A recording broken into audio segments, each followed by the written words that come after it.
just what level of knowledge he did have. But whatever it was, he was accurately speaking about Jesus, but not the whole message. And so he speaks out boldly in the synagogue.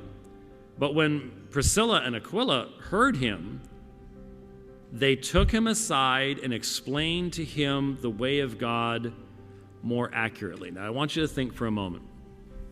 What did that look like? What did that look like? I personally think that despite all the glowing things that have been said about Apollos at this point, this verse gives us, I think, the deepest insight into how mature a man he was and how godly a man he was.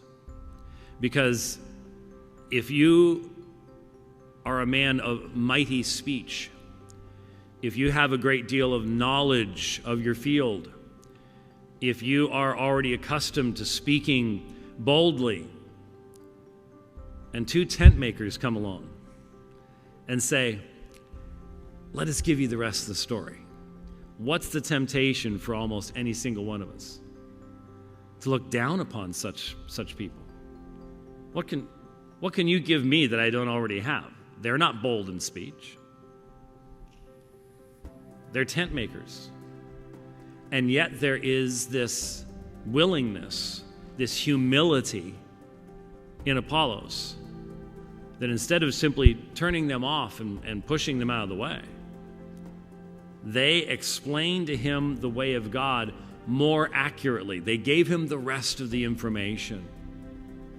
Certainly, all of those passages that Jesus himself had taught his disciples as he's walking along the road to Emmaus, those two disciples, and he opens the scriptures to them. What a treasure that was to the early church. I've often thought how wonderful it would be to be those disciples.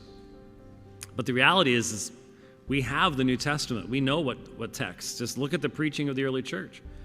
Look at the writings of Peter and Paul, and we know. And yet, how many of us, honestly, let's just be honest with ourselves. This is a good self-check question. How many of us would feel confident that with just what we call the Old Testament, the Hebrew Scriptures, could we demonstrate that Jesus truly is the Messiah? Well, we know Isaiah 53, and that's a really good place to go. But how many more of those messianic prophecies would we be able to confidently bring forth and share with people in that type of a context? They did not have the New Testament yet. This was a period where the message that we take for granted is being orally proclaimed, but it has not yet been written down. I mean, maybe Galatians has been written. Maybe, it could be that Mark existed at this point in time.